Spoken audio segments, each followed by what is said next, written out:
Hello friends, welcome to my YouTube channel only chemistry. पाठीमागच्या व्हिडिओमध्ये आपण सेकंड चॅप्टर आहे आपला इंट्रोडक्शन टू ॲनालिटिकल केमिस्ट्री हा स्टार्ट केला होता. त्याचं जे काही इंट्रोडक्शन असेल ते इंट्रोडक्शन आपण पाहिलेलं त्याच्यानंतर importance of analytical chemistry, analysis, chemical method of quantitative analysis इथपर्यंतचा भाग आपण त्या व्हिडिओमध्ये पाहिला. आता नेक्स्ट पॉईंट आहे आपला chemical method of quantitative analysis. आता आपण ॲनालिसिस पाहिलं मग ॲनालिसिसचे आपण दोन टाईप पाहिले. पहिला टाईप पाहिला आपण क्वालिटेटिव्ह, ज्याच्यामध्ये आपण फक्त एखादा इलेमेंट प्रेझेंट आहे किंवा ॲब्सेंट आहे हे आपण फाइंड आउट करतो. There is presence or absence of element in that compound is to be measured in qualitative analysis, and in the quantitative analysis that how much amount of that substance present, what are the percentage of that substance, and what is the concentration of substance is studied in quantitative analysis. मग पहा आपण त्याच्याकडे डिटेल्समध्ये पाहूया. Quantitative analysis of organic compound involves methods such as, मग कोणत्या कोणत्या methods आपण वापरतो तर पहा या ठिकाणी determination of percentage constituent element, determination of percentage constituent element. मग त्या कंपाऊंडमध्ये कोणते इलेमेंट आहे आणि ते किती पर्सेंटमध्ये आहेत हे आपण त्या ठिकाणी मोजतो. किंवा concentration of a known compound in the given sample, एखादं कंपाऊंड आपल्याला माहिती आहे पण त्याचं कॉन्सन्ट्रेशन जर अननोन असेल तर त्याचं जे काही कॉन्सन्ट्रेशन असेल ते अननोन कॉन्सन्ट्रेशन आपण काय करतो फाइंड आउट करतो पहा. Etcetera. Quantitative analysis of a sample simple inorganic compound involves method based on, मग जे काही सिंपल इनऑर्गॅनिक कंपाऊंड असतील याचं क्वांटिटेटिव्ह ॲनालिसिस आपण कशा प्रकारे करतो तर त्याची पहिली मेथड आहे पहा डिकम्पोजिशन रिॲक्शन. डिकम्पोज होणं म्हणजे एकाचे दोन भाग होणं, डिकम्पोजिशन रिॲक्शन किंवा ग्रॅव्हिमेट्रिक ॲनालिसिस म्हणतो. मग ही जी काही डिकम्पोजिशन रिॲक्शन्स असेल ती डिकम्पोजिशन रिॲक्शनमध्ये जे काही रिॲक्शनचा प्रोडक्ट येईल तो प्रोडक्ट त्या ठिकाणी मेजर केला जातो, त्याची जी काही व्हॅल्यू असेल ती मेजर केली जाते आणि किती यील्ड आपल्याला मिळालं त्याच्यामध्ये कोणते घटक आहे हे क्वालिटेटिव्हमध्ये आपण मोजतो. पण क्वांटिटेटिव्हमध्ये काय करता येईल आपल्याला तो किती पर्सेंटमध्ये मिळाला, आपल्याला यील्ड किती मिळालं आणि किती मिळायला पाहिजे होतं हा जो काही डाटा असेल तो आपल्याला मॅच करता येतो. Second, the progress of reaction between two solutions till its completion, titrimetric or volumetric analysis etcetera. मग आपण टायट्रेशनचं एक्सपेरिमेंट घेत असतो पहा. मग त्याच्यामध्ये काय करतो आपण एक सोल्युशन आपण काय करतो पीपीटीच्या सहाय्याने कोनिकल फ्लास्कमध्ये घेतो आणि दुसरं सोल्युशन आहे जे आपण ब्युरेटच्या सहाय्याने काय करतो ड्रॉप करतो. मग हे जे काही दोन सोल्युशन्स असतील ते काय करतो आपण एकमेकाच्या अगेन्स्ट टायट्रेट करतो आणि टायट्रेट करत असताना एंड पॉईंटपर्यंत आपण त्याचं टायट्रेशन कंटिन्यू करतो पहा. The quantitative analytical methods involves measurement of quantities such as mass and volume. मग या ज्या काही क्वांटिटी आपण मोजतो ते कोणत्या क्वांटिटी आहेत आपल्या तर मास आहे आणि व्हॉल्यूम आहे. By means of some equipment apparatus such as weighing machines or burette. मग हे जे काही मोजतो आपण मास मोजतो, मास कशाने मोजतो आपण वेईंग बॅलन्स असेल किंवा वेईंग मशीन असेल, किंवा व्हॉल्यूम मोजतो तर व्हॉल्यूम मोजायला काय आपल्याकडं ब्युरेट असेल. हे झालं क्वांटिटेटिव्ह ॲनालिसिसच्या बाबतीत. आता नेक्स्ट पॉईंट आहे आपला पहा mathematical operations and error analysis. Mathematical operation जी काही माहिती आपल्याला इक्विपमेंटच्या साहाय्याने आपण मोजलं, मास मोजलं आपण 4 ग्रॅम आहे 5 ग्रॅम आहे, व्हॉल्यूम मोजलं 1 लिटर आहे 2 लिटर आहे.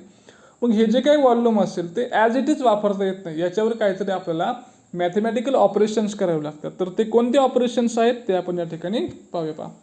The accuracy of measurement is a great concern in analytical chemistry. म्हणजे जे काय मोजतो आपण एखादी सबस्टन्स मोजला तर तो किती ॲक्युरेट मोजतो याच्यावर त्याचा काय आहे रिझल्ट डिपेंड आहे. म्हणजे ॲक्युरेट मोजलं तर रिझल्ट आपल्याला ॲक्युरेट मिळेल. मग मोजण्यामध्ये काहीतरी एरर आला तर त्या ठिकाणी रिझल्टमध्ये सुद्धा काही आपल्या एरर त्या ठिकाणी येईल. Also there can be intrinsic errors in analytical measurement. म्हणजे एरर येणं हा मूळचा भाग आहे किंवा अंतर्गत त्याचा अंगभूत भाग आहे असं म्हणता येईल आपल्याला त्याला, हे की नाही. तो एरर आपल्याला टाळता आला पाहिजे. The numerical data obtain experimentally are treated mathematically to reach some quantitative conclusion. म्हणजे हा जो काय डाटा आपल्याला मिळतो न्यूमेरिकल डाटा एक्सपेरिमेंटमधून, तो जो डाटा मिळतो याच्यावर काय करायचं आपल्याला treated mathematically to reach some quantitative conclusion. तो जो काय डाटा मिळेल त्यावर काहीतरी मॅथमॅटिकल ऑपरेशन्स करायचे आणि कुठे पोचायचं आपल्याला निष्कर्षापर्यंत त्या ठिकाणी पोचता येईल. Therefore an analytical chemist has to know how to report the quantitative analytical data.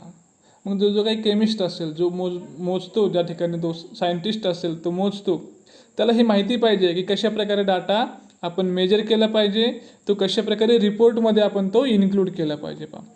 Indicating the extent of accuracy. त्या ठिकाणी काय आलं पाहिजे, indicating the extent of accuracy measurement.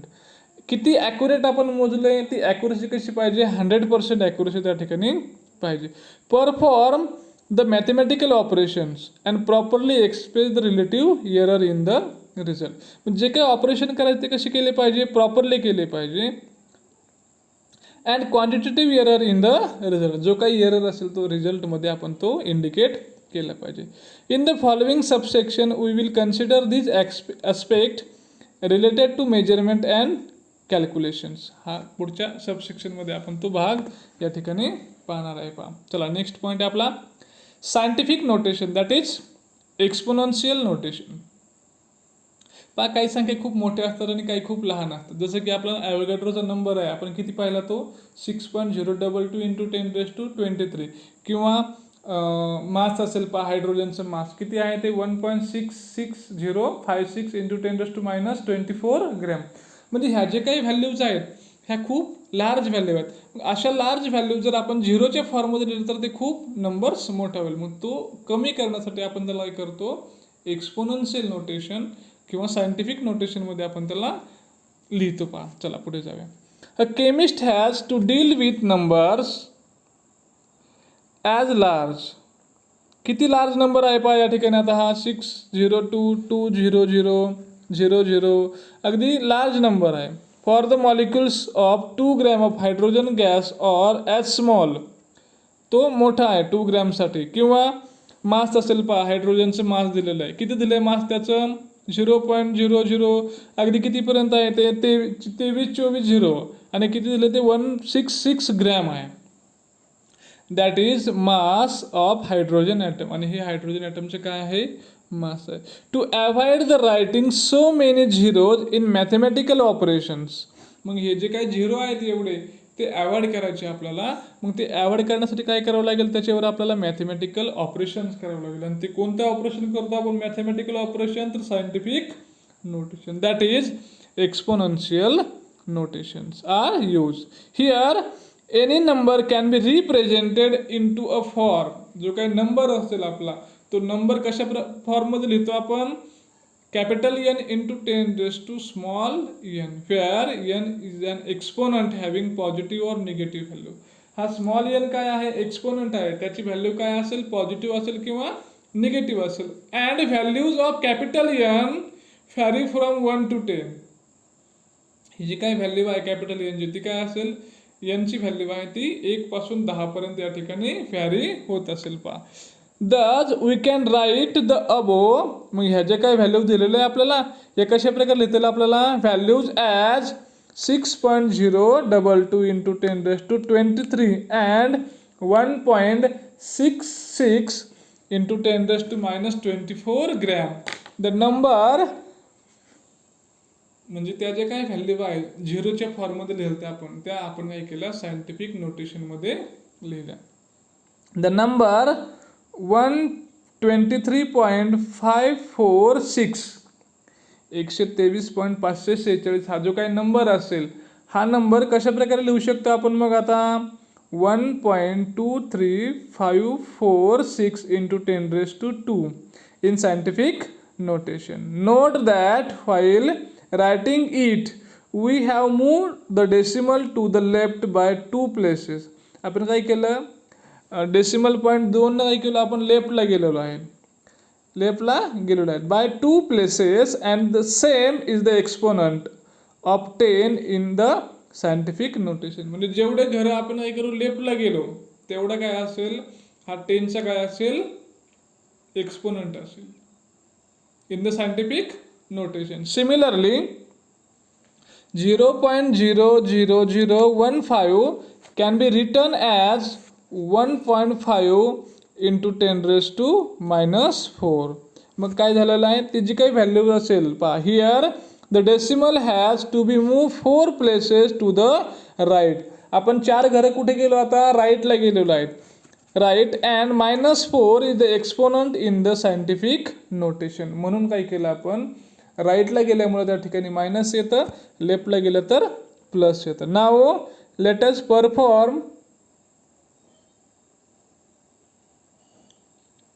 Mathematical operations on number express in scientific notation. मग त्याच्यावर काय करायचं, आपल्याला मॅथमॅटिकल ऑपरेशन करायचं. तर पहिलं ऑपरेशन आहे पहा या ठिकाणी, addition and subtraction. To perform addition operation first the numbers are written in such a way that they have the same exponent. मग जर काही 2 व्हॅल्यू दिल्या असतील आपल्याला, 2 व्हॅल्यूची आपल्याला ॲडिशन करायची किंवा सबस्ट्रॅक्शन करायचं, तर ते करत असताना त्याचा जो काही एक्सपोनंट असेल, म्हणजे 10⁵ असेल तर ठीक आहे, दोन्हीकडे 10⁵ असेल तर सारखा आहे. पण एका ठिकाणी 10⁵ आहे, एका ठिकाणी 6 आहे. तर जो 6 असेल तो आपल्याला 5 मध्ये करावा लागेल किंवा 5 आपल्याला 6 मध्ये घ्यावं लागेल. चला पाहूया कशा प्रकारे करतात ते. पहा 2 एक्झाम्पल दिले आपल्याला. For adding 5.55 into 10⁴ and 6.95 into 10⁵. First the exponent is made equal.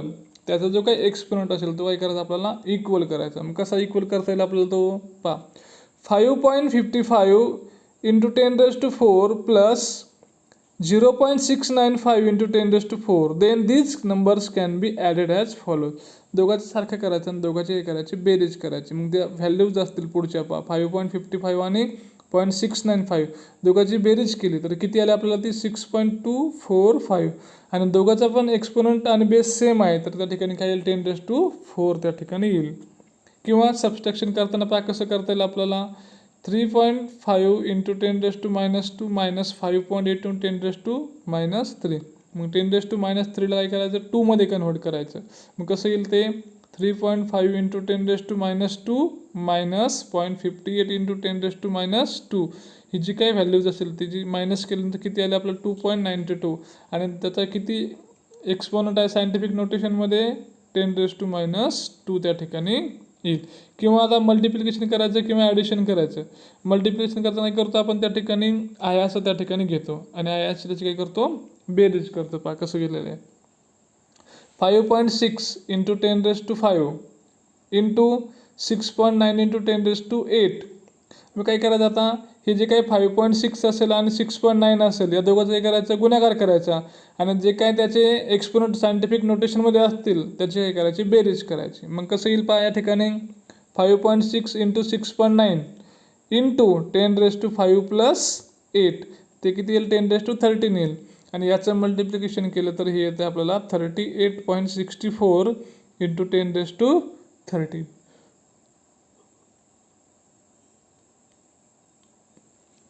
किंवा नेक्स्ट स्टेप आहे आपलं 9.8 इंटू 10⁻² इंटू 2.5 इंटू 10⁻6. आता हे सबस्ट्रॅक्शन करायचं आहे आपल्याला, बरोबर. मग पहा किती येईल ते ॲडिशन करताना, -2 प्लस -6 येईल, म्हणजे किती येईल, हे -8 येईल. मग याची जी काही बेरीज मल्टिप्लिकेशन केलं आपण तर किती आलं आपल्याला, ते 24.50 इंटू 10⁻8 किंवा 2.45 इंटू 10⁻7. अशा प्रकारे हे आपल्याला या ठिकाणी त्याचे ऑपरेशन्स असतील ते ऑपरेशन्स या ठिकाणी आपल्याला कंप्लीट करता येईल. चला नेक्स्ट पॉईंटकडे जाऊया. चला पहा नेक्स्ट पॉईंट आहे आपला आता, प्रिसिजन अँड ॲक्युरसी मेजरमेंट. पाहू डिटेलमध्ये आपण. Aim of measurement is to get the actual value called true value. म्हणजे जे काय आपण मोजतो त्याचा मेन उद्देश काय असतो की आपल्याला तिची काय जी ॲक्च्युअल व्हॅल्यू असेल, बरोबर जी काही व्हॅल्यू असेल ती आपल्याला मिळावी. Or accepted value of a quantity, किंवा जी काय आपली ॲक्सेप्टेड करतो सगळीकडे मान्य असेल ती व्हॅल्यू आपल्याला मिळावी. Nearness of the measured value to the true value is called accuracy of measurement. जी काही व्हॅल्यू आपण ॲक्युरेट आहे त्या व्हॅल्यूच्या अगदी जवळ गेलो आपण, हे की नाही. Nearness to the measured value value to the true value is called the accuracy of measurement. त्या व्हॅल्यूच्या जवळ गेलो तर त्याला काय म्हणतो आपण, ॲक्युरसी म्हणतो. Larger the accuracy smaller is the error. मग ॲक्युरसी जर कशी असेल आपली, लार्ज असेल. लार्ज असेल म्हणजे काय, आपण त्या ट्रू व्हॅल्यूच्या अगदी जवळ असेल, अगदी ट्रू व्हॅल्यूच्या जवळ जर असेल आपण, तर एरर काय असतो आपला, स्मॉलर असतो, कमी असतो error. Accuracy depends upon the sensitivity or list count. मग ही जी काय ॲक्युरसी आहे ती कशावर डिपेंड आहे, तर सेन्सिटिव्हिटी किंवा लिस्ट काउंटवर डिपेंड आहे. लिस्ट काउंट म्हणजे काय, the smallest quantity that can be measured. आता स्मॉल क्वांटिटी म्हणजे किती, तर 0.001 म्हणजे अगदी स्मॉल. एवढ्यासुद्धा क्वांटिटी आपण जर मेजर केली तर त्याला म्हणतो आपण लिस्ट काउंट म्हणतो. पहा, ऑफ द मेजरिंग इक्विपमेंट, त्या इक्विपमेंटचा लिस्ट काउंट किती आहे त्याच्यावर काय आहे, त्याची ॲक्युरसी डिपेंड आहे. Consider for example a burette reading of 10.2 ml. मग जी काय ब्युरेट असेल त्या ब्युरेटचं रिडिंग किती आहे आता, 10.2 ml आहे. For all the 3 situations in figure. मग या ठिकाणी पहा फिगर दिलेली आपल्याला एक, पहा या ठिकाणी 10.2 रिडिंग आहे आपलं. मग पहिल्यामध्ये 10.2 आहे का, ते दुसऱ्यामध्ये 10.2 आहे का, किंवा तिसऱ्यामध्ये 10.2 आहे का. आता पहा काय म्हणलेलं आहे, वरती जाऊया परत. The reading would be noted as 10.2 ml. It means that there is an uncertainty about the digit appearing after the decimal point is reading 10.2 ml. Reading किती आहे त्या ठिकाणी आपलं, 10.2 आहे. मग हे डेसिमल पॉईंटमध्ये लिहिताना किती लिहिलं पाहिजे, 10.2 ml एवढंच लिहिलं. This is because the least count of the burette is 0.1 ml. मग हे 10.2 लिहिलेलं आहे आपण. हे 10.2 लिहिताना काय, त्याचा जो काय लिस्ट काउंट असेल तो लिस्ट काउंट किती आहे आपला, 0.1 ml आहे. 0.1 ml आहे. मग मोजताना किती येईल ते, 10.1, 10.2 ml असं येईल. 10.3 ml, 10.4 ml. म्हणजे ही जी काही व्हॅल्यू वाढणार आहे किंवा कमी होणार आहे, ही कितीनं कमी होणार आहे किंवा वाढणार आहे, तर 0.1 वाढणार आहे किंवा कमी होणार आहे. The meaning of the reading 10.2 ml is that the true value of the reading lies between 10.1 ml and 10.3 ml. मग 10.2 ml आहे म्हणजे किती आहे ती, तर व्हॅल्यू कोणाच्या मधोमध आहे, 10.1 आणि 10.3च्या मधोमध आहे. This is indicated writing 10.2 plus minus 0.1 ml. Plus minus 0.1 ml. Here the burette reading has an error of 0.1 ml. मग या ठिकाणी किती एरर असू शकतो त्या ब्युरेट रिडिंगला, तर प्लस मायनस 0.1 त्या ठिकाणी चेंज होऊ शकतो. Error may be express as absolute error और रिलेटिव्ह एरर. हा जो काही एरर असेल तो दोन प्रकारे दाखवतो आपण, ॲब्सोल्यूट एरर आणि रिलेटिव्ह एररमध्ये. मग पहा कशाला म्हणायचं absolute error. Absolute error equal to observed value minus true value. जी काय रिडिंग आपल्याला मिळेल ती रिडिंग आणि त्याचं ॲक्च्युअल किती रिडिंग पाहिजे, म्हणजे त्याची काय ट्रू व्हॅल्यू असेल ती व्हॅल्यू, या दोघांचे मायनस केलं तर आपल्याला काय मिळतं, ॲब्सोल्यूट एरर मिळतो. पुढे जाऊया पहा. Relative error is generally a more useful quantity than absolute error. ही जी काय रिलेटिव्ह एरर आहे ही कशी मोर युजफुल क्वांटिटी आहे कशापेक्षा, ॲब्सोल्यूट एररपेक्षा. Relative error is the ratio of absolute error to the true value and it is express in a percentage. हा जो काय रिलेटिव्ह एरर आहे तो काय आहे, रेशो आहे. कशाचा ratio, absolute error to the true value and it is always express in a percentage. म्हणून त्याला मल्टिप्लाइड बाय 100 घेतो आपण. There can be error in measurement due to a number of reasons including inefficiency of the person doing measurement. म्हणजे हा जो काही error आहे त्या एरर येण्याचे कारण काय असतील, तर वेगवेगळे कारण आहेत.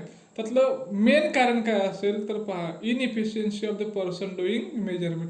म्हणजे जे काही मेजरमेंट आपण करणार आहे ते मेजरमेंट करताना जो काही पर्सन्स असेल त्या पर्सनला जर मेजरमेंट करताना काही प्रॉब्लेम येत असेल तर ते मेजरमेंट काय होणार आहे, चुकीचं आहे. त्याची तेवढी क्षमता नसेल तर ते काय येईल, चुकीचं त्या ठिकाणी मेजरमेंट केलं जाईल. पहा, multiple readings of the same quantity are noted to minimise the error. मग हा जो काही एरर आहे तो एरर कशा प्रकारे आपण घालू शकतो, तर पहा, multiple reading of the same quantity are noted to minimise the error. मग मल्टिपल रिडिंग आहे की नाही, आपण ब्युरेटचे रिडिंग घेतो. पहा, 2 रिडिंग घेतल्यानंतर, 3 रिडिंग घेतल्यानंतर, 4 घेतल्यानंतर तो जो काही एरर असेल तो काय होईल, हळूहळू कमी होईल. म्हणजे सेम रिडिंग किंवा मल्टिपल रिडिंग आपण त्या ठिकाणी घेतो. पहा, if the reading match closely they are said to have high precision. म्हणजे जर आपण ते रिडिंग घेतोय, ते रिडिंग घेताना जर 2 रिडिंग जर जवळजवळ आले आहे की नाही, तर काय म्हणू शकतो आपण त्या ठिकाणी, हाय प्रिसिजन त्या ठिकाणी आहे. म्हणजे अचूकता आहे त्या ठिकाणी आपल्या रिडिंगमध्ये. High precision implies reproducibility of the reading. मग अचूकता जर त्या ठिकाणी जास्त असेल तर काय येईल, सपोज आपलं पहिलं रिडिंग किती आलं, 10.1 आलं, दुसरं रिडिंग घेतलं 10.2 आलं, तिसरं घेतलं 10.1 आलं. मग हे जे काही रिडिंग आहे या रिडिंगमध्ये काय आले आपल्या, आता अचूकता आली. म्हणजे त्या ठिकाणी काय आहे, हाय प्रिसिजन आहे. मग हाय प्रिसिजन जर असेल तर काय होतं या ठिकाणी, रिप्रोड्युसिबिलिटी ऑफ द रिडिंग. म्हणजे रिडिंग काय होतं, रिप्रोड्यूस होतं. म्हणजे पहिलं किती आहे, 10.2 आहे, तर दुसरं सुद्धा किती येईल, 10.2. म्हणजे हे कसं झालं, रिप्रोड्यूस झालं. कशामुळे रिप्रोड्यूस झालं, because of the high precision. High precision is a prescribed for high accuracy. Prescribe म्हणजे पूर्व अपेक्षित. आपल्याला किती अपेक्षित होतं, 10.2 यायला पाहिजे होतं आणि ते किती आलं, 10.2 आलं. म्हणजे हे कसं आहे, पूर्व अपेक्षित आहे. जेवढं पाहिजे तेवढं तुम्हाला मिळालेलं आहे. Precision is express in terms of deviation. हे प्रिसिजन कशामध्ये दाखवतो आपण, डेव्हिएशनच्या टर्ममध्ये दाखवतो. पहा, and absolute deviation is the modulus of the difference between observed value and arithmetic mean of the set of several measurement made in the same way.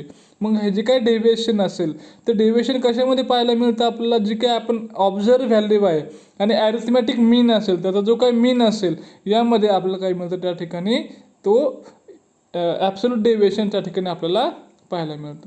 It is a measure of absolute error in a repeated observation. तो जो काय absolute deviation असेल हे कशामधून मग काढता येईल आपल्याला, जी काय ऑब्झर्व व्हॅल्यू आपण मोजली ती व्हॅल्यू आणि जो काय ॲरिथमॅटिक मीन असेल तो आपण जर मायनस केला, कशामधून, ऑब्झर्व व्हॅल्यूमध्ये मायनस केला, तर आपल्याला काय मिळतो, ॲब्सोल्यूट डेव्हिएशन मिळतं. मग कसं काढता येईल आपल्याला ते, it is a measure of absolute error in a repeated observation.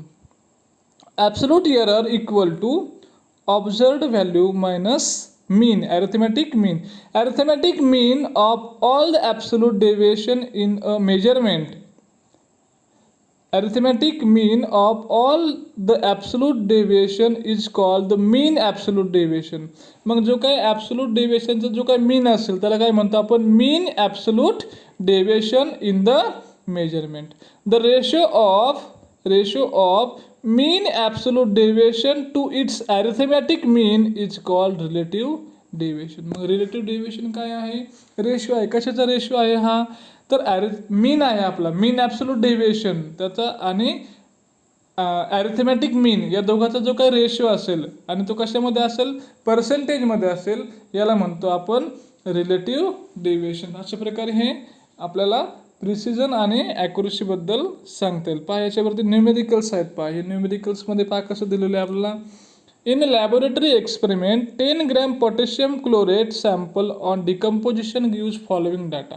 एका लॅबमध्ये आपण एक्सपेरिमेंट केला, 10 ग्रॅम पोटॅशियम क्लोराईड सॅम्पल आहे, त्याचं काय झालं, डिकम्पोजिशन झालं. The sample contains 3.8 gram oxygen and the actual mass of oxygen in a quantity of potassium chloride is 3.92. Calculate absolute error and relative error. म्हणजे 2 व्हॅल्यू दिलेत आपल्याला या ठिकाणी. एक व्हॅल्यू आहे 3.8 आणि दुसरी आहे 3.92. मग जी व्हॅल्यू आपल्याला ऑब्झर्व झाली किती आहे ती 3.8 आहे आणि ॲक्च्युअल व्हॅल्यू किती मिळाली आपल्याला 3.92 आहे. मग ॲब्सोल्यूट एरर कसा काढतो आपण, observe value minus true value. मग किती ऑब्झर्व आले आपल्याला, तर 3.8 आलेली आहे की नाही. आणि किती ट्रू व्हॅल्यू किती आहे 3.92 means 3.8 minus 3.92 equal to -0.12 gram. मग ही जी काही व्हॅल्यू आली किती आली -12 gram.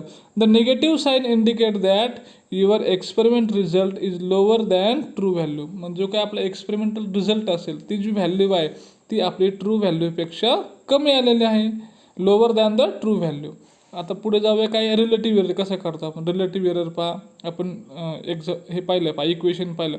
Absolute error to the true value into 100%. म्हणजे हा काय आहे रेशो आहे कशाचा ॲब्सोल्यूट एरर आणि ट्रू व्हॅल्यूचा रेशो आहे आणि तो कसा असतो ऑलवेज इन पर्सेंटेज. मग किती व्हॅल्यू मिळेल आपल्याला या ठिकाणी तर 0.12 मिळाली ॲब्सोल्यूट एररची व्हॅल्यू आणि ट्रू व्हॅल्यू किती आहे आपलं 3.92 आहे. त्याला मल्टिप्लाय काय केलं आपण 100ने केलं तर ही व्हॅल्यू किती मिळते आपल्याला 3.06%. मग जो काय एरर आला आपल्या व्हॅल्यूमध्ये तो व्हॅल्यूमध्ये जो काही एरर असेल म्हणजे 3.8 आणि 3.92 याच्यामध्ये जो काही पर्सेंटेज एरर काढला आपण तर तो किती येतो आपला 3.06%. म्हणजे एवढं काय आलं आपलं ऑक्सिजन आपल्याला कमी आला तो किती पर्सेंटमध्ये -3.06%मध्ये कमी आला. अशा प्रकारे याचे अजूनचे एक्झाम्पल्स असतील तर ते एक्झाम्पल्स तुम्ही एक्झरसाइजमध्ये सॉल्व करा. व्हिडिओ आवडला तर लाईक करा आणि रेग्युलर अपडेटसाठी चॅनलला सबस्क्राईब करा. थँक्यू.